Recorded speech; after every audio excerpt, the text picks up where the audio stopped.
السلام عليكم، اهلا وسهلا بيكم في فيديو جديد. زي ما شفنا مع بعض في فيديو قبل كده، كنا حولنا منشار القرص لمنشار الطاولة احترافي جدا ولكن بتكلفة قليلة. ان شاء الله النهارده هنستخدم الطاولة بتاعت منشار القرص في اننا هنستخدم عليها منشار الاركت، وهنثبت منشار الاركت في الطاولة. زي ما شفنا مع بعض في فيديو منشار الطاولة ان احنا ساعتها عملنا القطعة دي زيادة وقلنا هنثبت فيها الراوتر، ولكن احنا استغنينا عنها في الراوتر وعملنا ترابيزة الراوتر ديت في الفيديو اللي فات. هسيبها لكم في الاي اللي فوق ديت، تروحوا تشوفوا الشرح كامل ان شاء الله يعجبكم. نرجع تاني بقى لمنشار الطاولة. طبعا هنشيل منشار القرص وهنجيب القطعة اللي كنا عملناها ديت، طبعا راكبة تماما مكانها، وهنجيب الاركت بتاعنا. الاركت بتاعنا من شركة اي بي تي 710 واط.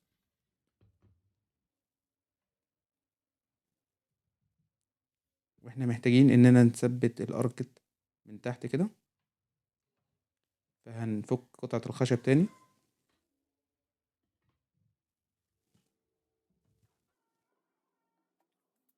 وهنحط الاركت كده على قطعة الخشب، وهنبتدي نحدد منتصف قطعة الخشب دي وناخد خط كده تمام، ونظبط بقى مكان الاركت ونبتدي نعمل علامة كده.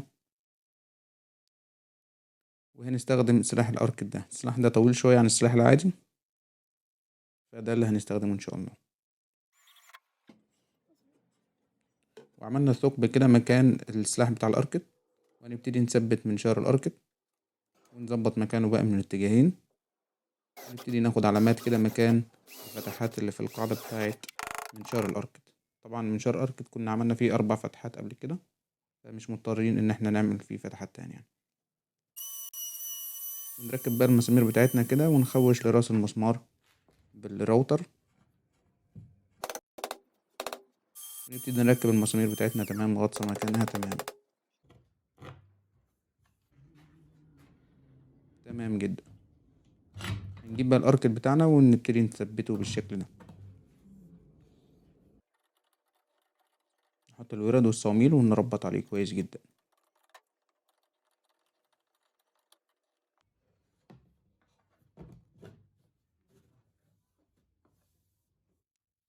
تمام كده خلصنا الطاولة.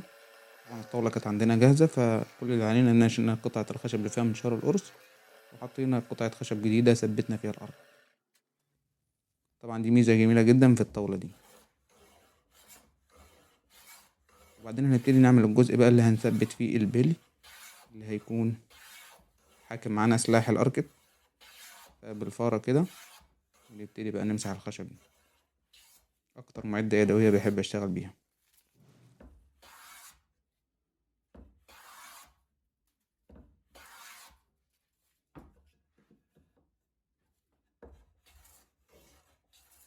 معلومة بسيطة كده عن الفارة.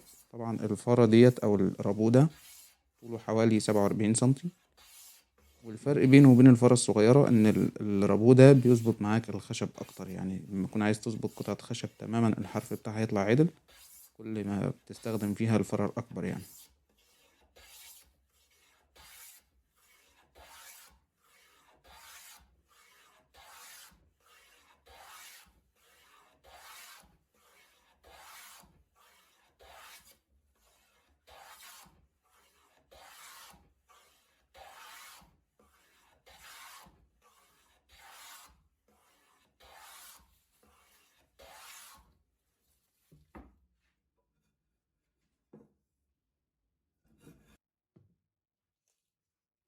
تمام كده وجهزنا 3 قطع بالشكل ده. العرض كان 4 سنتي في 5 سنتي كده.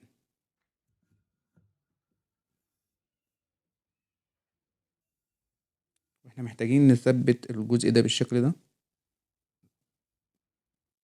وطول القطعة دي كان حوالي 55 سنتي. فعايزين ندي برضو مساحة اننا يكون معانا اكبر مسافة للقص العرضي. فهنبتدي نثبت قطعة الخشب بالشكل ده ونحدد 6 سنتي كده من السلاح. نطلع قطعة الخشب 6 سنتي كده. وعايزين بقى نثبت الشكل ده. ده اللي المفروض نعمله يعني. فهنقص قطعة خشب على 30 سنتي. تماما بالمنشار الياباني بتاعنا ده. كنا عملنا له فيديو كامل، شرح كامل للمنشار ده، هسيبه لكم برضو في الوصف او في الاي اللي فوق ديت لو حابين تروحوا تشوفوه.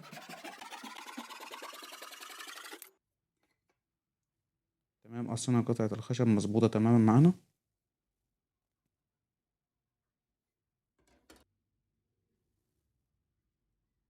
وهنبتدي بقى نعشق الخشب في بعضه كله باستخدام الراوتر وبريش الديل اليمامة دي.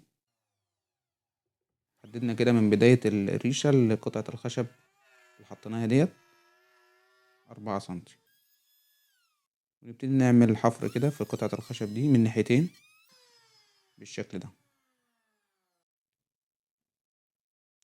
قطعة الخشب ال30 سنتي دي اللي هتكون قائم كده نثبت عليه قطعة الخشب اللي رايحة لسلاح الأركت، والقطعة اللي هتمسك في الطاولة.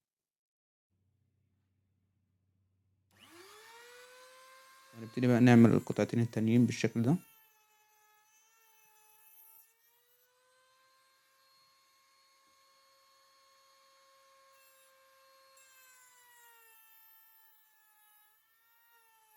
ترابيزة الراوتر دي يا جدعان مهمة جدا، يعني لو حابين تنفذوها كنا عملنا فيديو ليها كامل ان شاء الله هتسيبه لكم في الوصف، في وصف الفيديو او في الاي اللي فوق ديت، ان شاء الله يعجبكم وتستفادوا منه كتير يعني. هنبتدي بقى نجمع الخشب في بعضه كده، وهنشيل الجزء ده من اللسان اللي عملناه.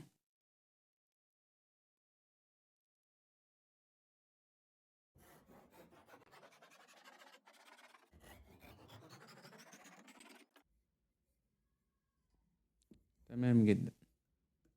طبعا تعشيقة قوية جدا ومستحيل انها تفك من بعضها، وهنجمع الكلام ده كله بالغيرة وهيكون متين معانا جدا يعني.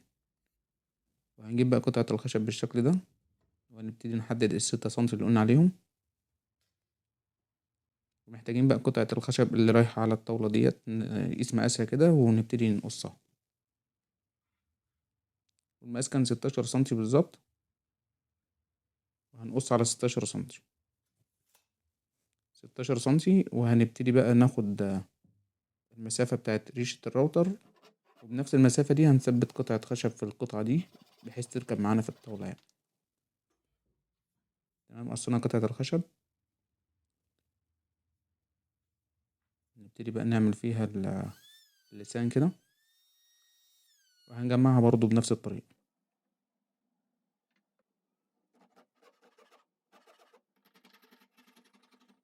تمام جدا.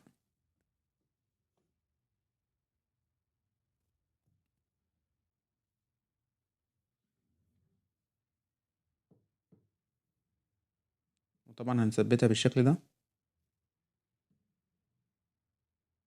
ولكن علشان تكون متحركة معانا عملنا ال3 قطع دول مشطوفين تمام بزاوية 45. والقطعة الكبيرة ديت اللي هنثبتها في قطعة الخشب اللي عملناها دي،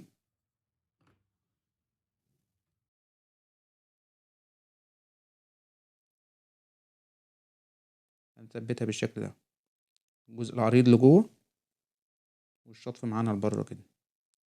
والطريقة دي كانت بتستخدم قديما أو ما زالت بتستخدم لحد دلوقتي في تثبيت البرواز أو المراية اللي بتكون على التسريح.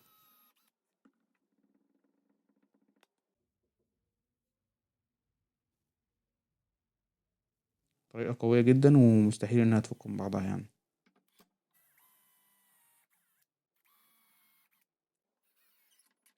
تمام، هنثبت بقى بالشكل ده.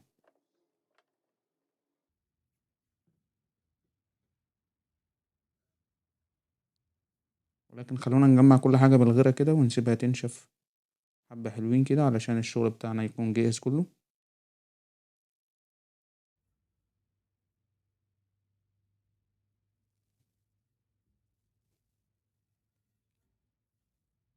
حطينا الغيرة كده وشوية سوبر جلو ونصلب بقى ونتأكد إن الزاوية قايمة تماما، وهنثبت القطعة التانية بنفس الطريقة.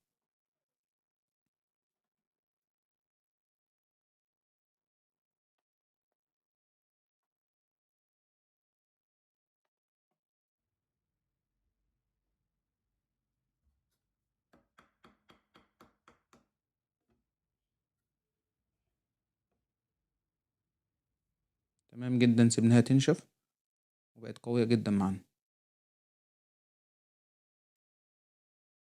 وهنحدد علامة كده بقى بزاوية قايمة،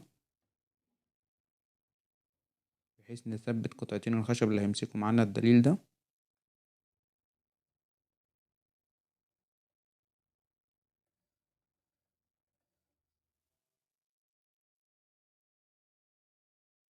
والعلامة هنظبطه على السن الداخلي لقطعة الخشب ده، ونثبت قطعة الخشب بكام مسمار. تمام، طبعا قطعة الخشب مقفول عليها تماما، وهنبتدي نثبت قطعة الخشب التانية بالشكل ده. وكانت قوية جدا معانا لأننا مش سايبين أي مسافات أو أي خلوص، فلازم تكون مكانها تماما يعني. تمام، وكام مسمار بقى ونبتدي نربطه.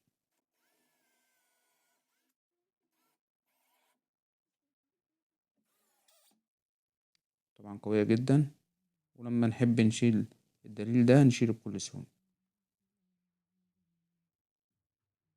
هنثبت بقى قطعة الخشب دي من تحت كده علشان ما تنزلش معانا زيادة عن ما احنا عاوزين يعني. تمام، بتطلع وتنزل معانا بالشكل ده، وفي نفس الوقت قوية جدا. محتاجين بقى نثبت قطعة الخشب دي في المكان ده، ودي اللي هنثبت فيها البلي اللي هيتحرك عليه سلاح الأرض. فقطعنا قطعة الخشب دي بالشكل ده كده، هنبتدي بقى ناخد علامة بزاوية قايمة،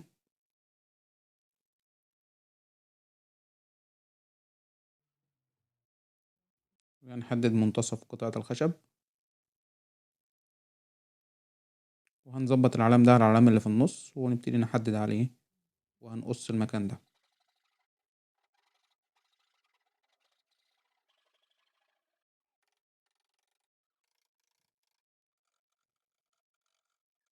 تمام جدا. قطعة الخشب كانت بارزة معانا شوية، طبعا لسه هنظبطها على السلاح بالظبط يعني.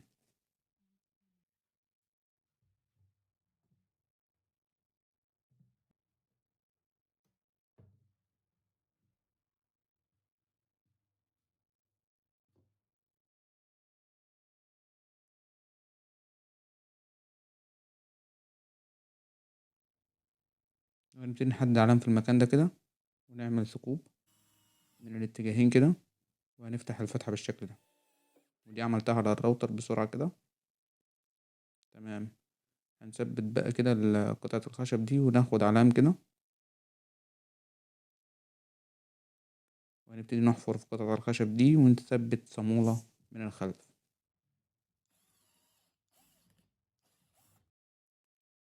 تمام، المسمار تمام معانا، وثبتنا الصامولة بالشكل ده.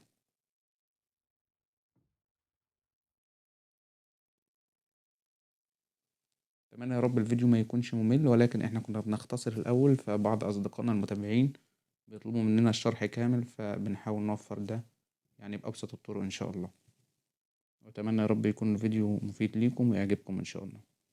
وما تنساش لو الفيديو عجبك تدعمنا بلايك للفيديو ده، وتشترك معنا في القناة لو كنت مش مشترك. وده البلي اللي هنستخدمه، اللي هيتحرك عليه السلاح. والبلي ده بتاع بونط الراوتر، كنت طلبته كده من على الإنترنت، وعملنا فتحة بالشكل ده، ودي اللي هيتثبت فيها البلية السفلية اللي هتكون في ظهر سلاح الأركت. طبعا هي بارزة حوالي 1 ملي كده عن قطعة الخشب يعني.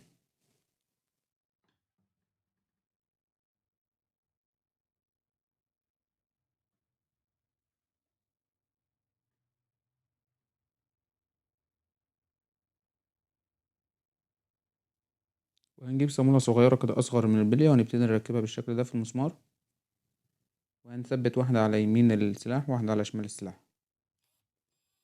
هنعمل ثقب كده ببنطة 2 ملي، ونبتدي نثبت أول بلية.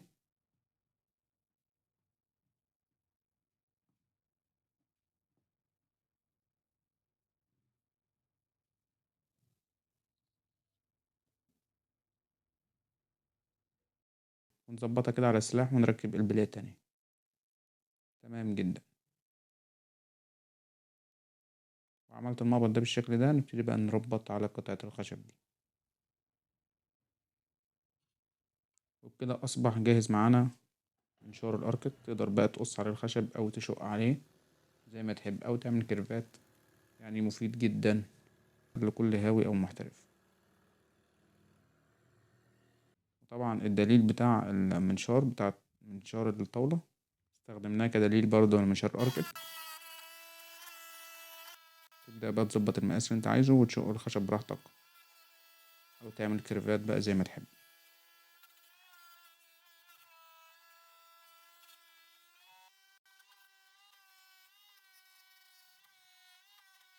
طبعا شقينا على الخشب بالشكل ده، والنتيجة بصراحة كانت طالعة ممتازة جدا يعني. لو ما عندكش منشار طاولة وحابب برضو تنفذ الطريقة دي بمنشار الأركت، هيغنيك برضو كتير أو هيسهل عليك جميع الأعمال اللي ممكن تعملها يعني. تمام جدا. احنا هنا كنا معلمين الكيرف ضيق شوية، ولكن السلاح معانا عريض فقصينا على ما يتناسب للسلاح يعني، ولكن القصة كانت ممتازة جدا يعني. نبتدي بقى نقص كام قطعة بالعرض كده عكس الألياف.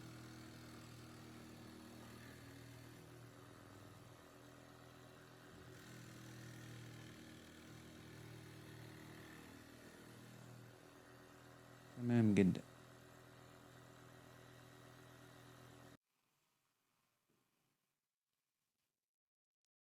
وطبعا لو حابين بقى نركب منشار القرص تاني، كل اللي علينا هنشيل قطعة الخشب بالشكل ده ونشيل الدليل بتاعنا ونبتدي نركب منشار القرص بكل سهولة.